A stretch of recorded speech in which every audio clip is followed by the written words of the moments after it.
Hello, and welcome to my kitchen talk, in that it is not a TED talk, and it is in my kitchen.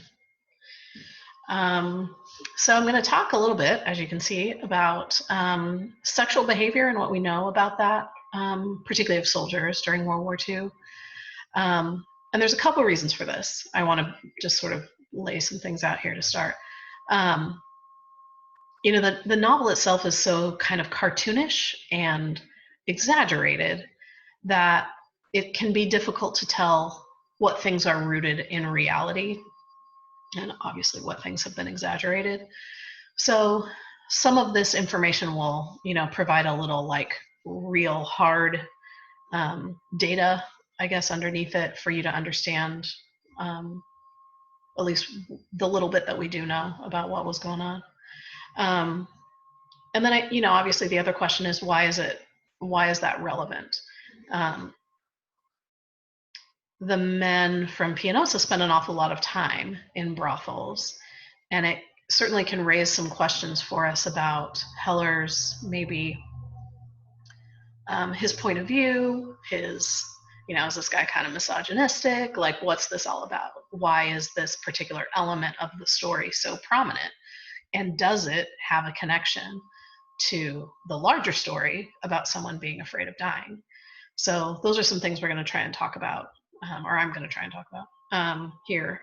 I also want to be clear, right? A lot of this, some of this information may make you kind of uncomfortable.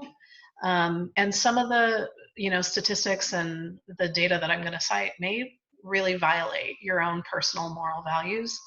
And I just want to, be clear that I'm not supporting this behavior. I certainly don't expect anyone to condone it. I'm just trying to give you the information that we have that may help explain some of what's going on in the book. So here we go. So there are two main sources that I used for this lecture. This first one, as you can see, is a book from a few years ago that this woman wrote about, and she really, really dug in to some survey data that was collected during the war to get some information about what was happening. And I think I would say that her bias is maybe trying to puncture a little bit the myth of a World War II soldier as this sort of like apple pie, all-American boy, from down the street who was virtuous and moral and perfect. And in the same way, she spends quite a bit of time diving into the sexual behavior of women during the Second World War as well. And there's no question that the kind of sexual revolution that we think of coming for women with the invention of the birth control pill in 1960 started a generation earlier, for sure. So these are just a few things to get you started. So this is some of that survey data that Ms. Letter talked about.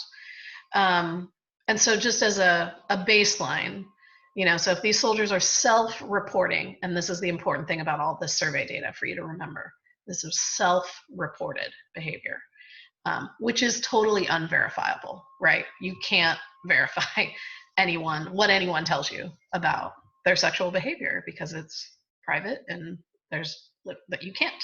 So you take it with a grain of salt, though. And if you're not familiar with that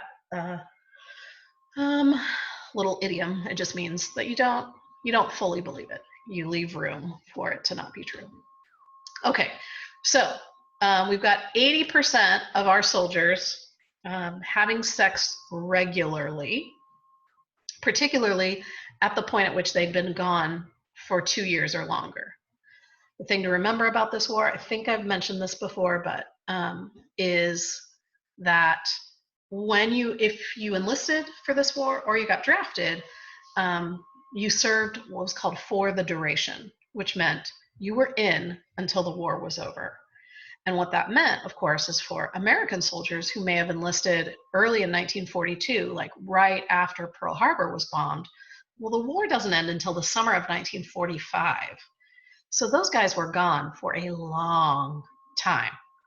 And that's, that is an element for sure of, what was going on here. So,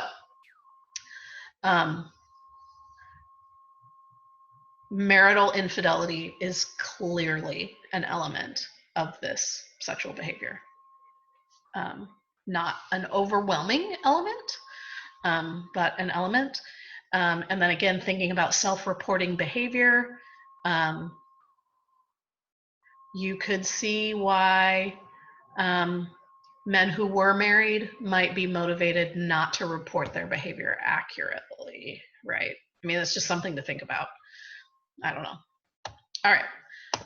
Also, this is one of the most shocking pieces of information I got out of this book. And I think I knew that condoms were being distributed. I just never thought about it in terms of like the mass of them. So 50 million a month. That's a lot of condoms. And if you figure that active duty troops for the United States Army at this time was roughly 8 million. So we're averaging, 6-ish a month per person. I did find a couple of interesting facts about that. One is no condoms were distributed to African American soldiers. And I couldn't find any data about anything specific about Nisei, the Japanese American soldiers who went in. A lot of them was a way to get out of the internment camps, if you didn't know that. So, so that's interesting. Anyway, that throws the numbers off a little bit in terms of just that idea of average. But the other thing to remember about these condoms is that soldiers were using them for all kinds of different purposes. They used them, for instance, to create leg gaiters, which is where you tie,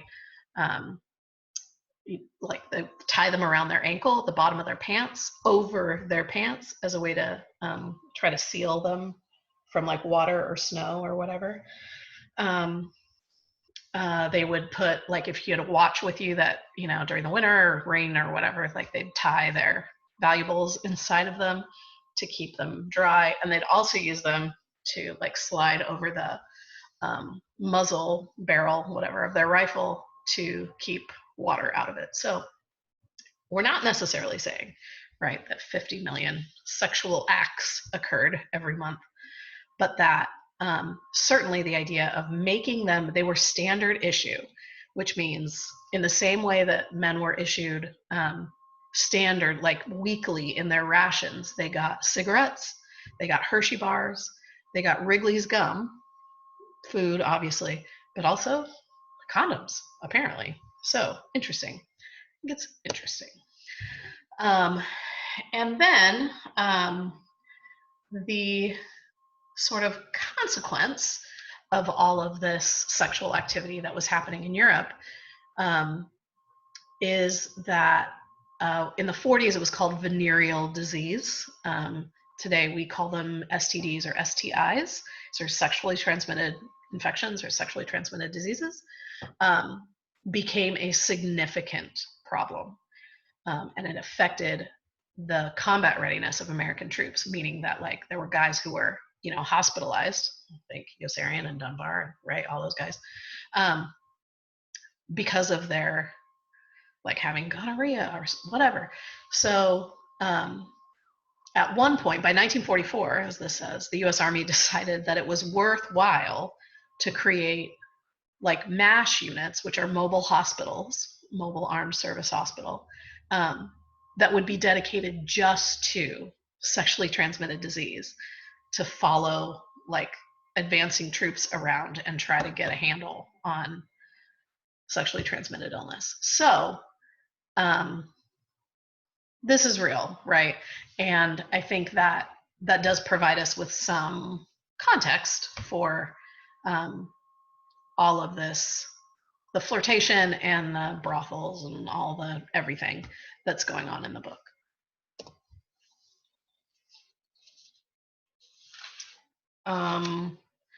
So this, you can see on the bottom is my citation for the second source that I use, this John Costello book that's a little bit older.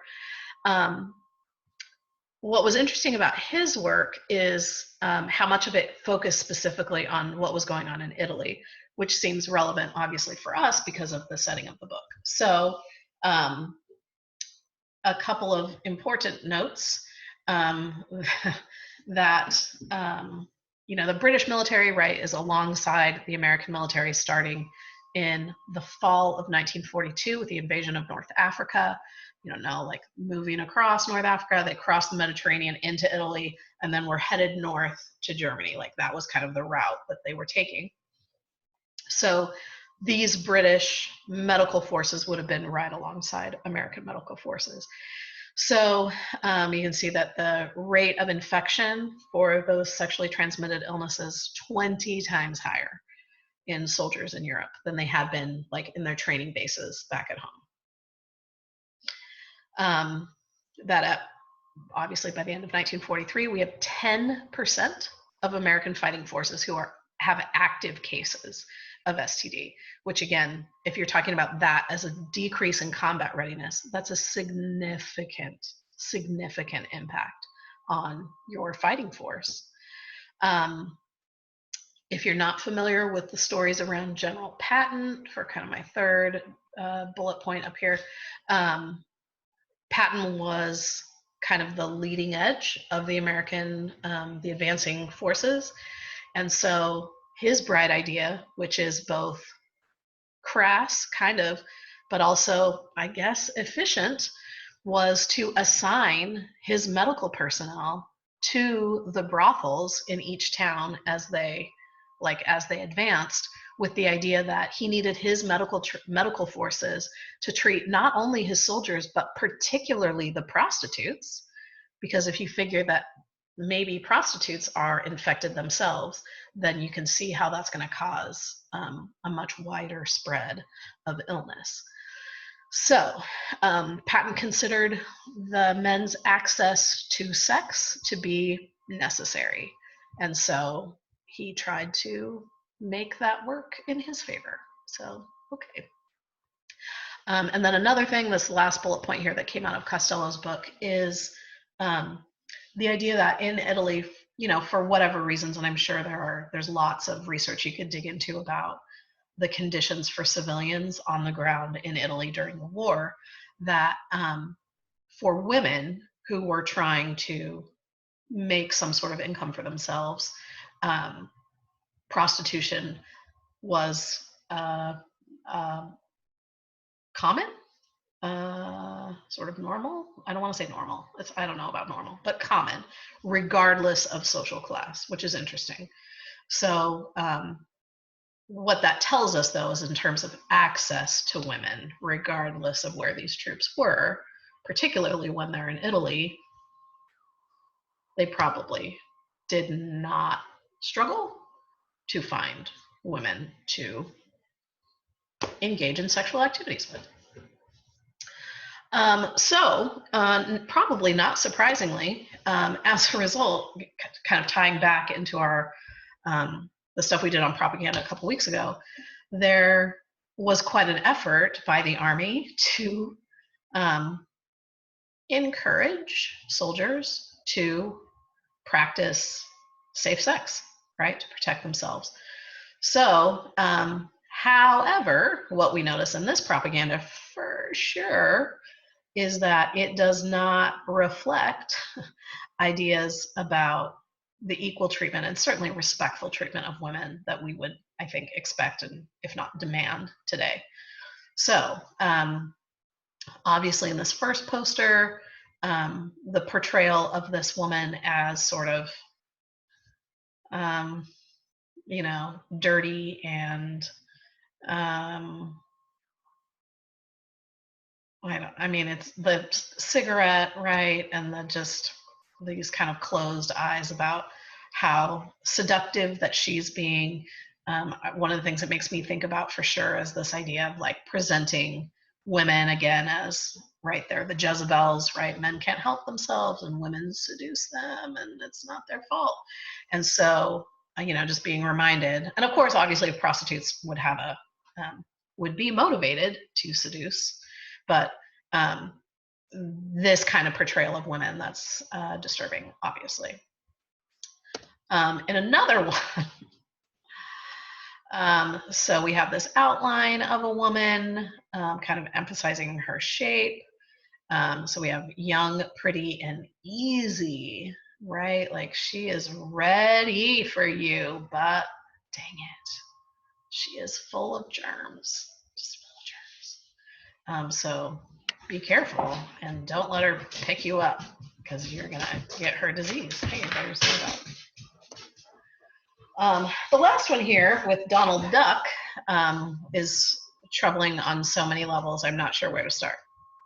So first we have his apparent dialogue that says that he doesn't have a condom. So this use of the word pro here is slang for prophylactic, which is a condom.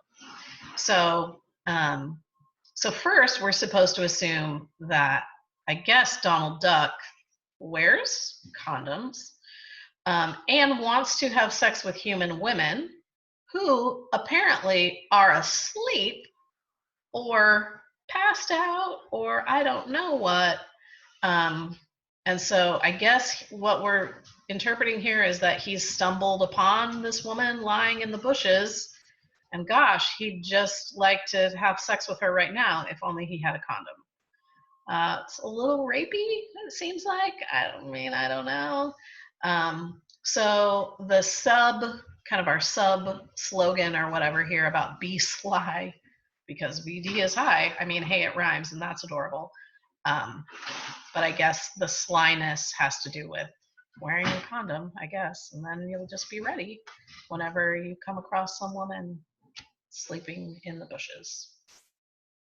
Great. So transitioning here, but on the same theme about the treatment of women and the objectification of women. So this comes out of yet a third book that I looked at, and as a clip from a newspaper that was produced specifically for GIs, and from an article that was specifically, as you can see, about information or some tips about prostitutes when you get to France. So we're referring to them as harlots, right? They're vivacious and well-rounded, and you can get her for 600 francs. And as, right, the prices go down for fair merchandise and mediocre stock, but some fairly delicious cold cuts can be had. So I enjoy saving my dog from pulling stuff off the counter. Again, that kind of language to describe these women. And I, on the one hand, I guess I can't, I don't know how fair it is to expect the United States Army to take a large interest in the sexual health or safety of women, civilian women, as they're moving around Europe trying to, make the world safer for democracy or whatever. But it is certainly a snapshot of the kinds of language that would have been, I think, common at that time. And so when we think about the way that Arfie talks about women in the book, Hungry Joe's obsession with the photographs, that they are maybe representative of a culture that existed. Okay, so we are winding down here. Last slide. All of this, I think, leads to a necessary examination or consideration of why would sex have been such a prominent feature of the lives of soldiers? Weren't they kind of busy fighting a war, you might say? You might wonder to yourself. So, I think just starting with basic human drive, right? A sex drive. You think about the population of these soldiers, that they skew young, right? These are men who are 18 to late 20s, probably. They are in really good shape, and it's, it's the peak of sort of sex drive for males on average. So the fact that they're in their sexual prime, I think there just has to be some acknowledgement of the biological factor here, sort of. Right? I think just being blunt, like the drive was pretty strong, and there it is. And as far as like, didn't they have a war to fight? War is notoriously boring, as a lot of people report. And not that it's always boring, right? Because it's either, as Yossarian reports, terrifying, and then long stretches of boredom, but in between these moments of like sheer terror.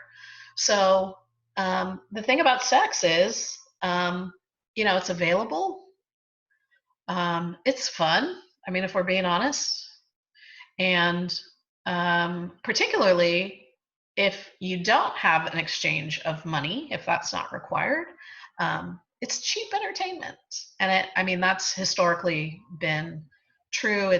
There's actually somebody who did a lot of like anthropological research about family size and poverty. And there's obviously all these like religious things about, like Irish Catholics and the fact that they don't believe in contraception, or, all that stuff. But also just the idea of like, if you have people who don't have any money, what are the things they can do for fun that are cheap? Sex is one of them. But one of the motifs or the themes that I notice coming up in the book is that we see some of these characters really reaching out for some kind of human contact. I'm particularly fond of the chapter where Yossarian talks about his like going to the beach with Nurse Duckett, and that often they just sat and like touched each other. That there is something really really grounding and comforting just about the touch of another person. As I am always saying, and I probably have told you guys before, but if you think about it, that lesson of being held, you're born, somebody lays you on your mom's chest, and you get snuggled. It's a really, really deep, like instinctual lesson about where safety comes from. And so, you think about these men they're far from home, they're doing something super scary, their family isn't around. I think that desire for human contact and human connection is understandable. Again, even if you don't particularly like the type of connection that they were seeking. And finally, which gets us right to the novel, is if you are spending a good deal of your time afraid that you're going to die, sex, of course, is a life-affirming act, right? It is, at its very, like, essence, the act of creation. So if death is, feels like it's chasing you, I imagine, again, that there's something sort of, that makes sense to me, that someone might feel,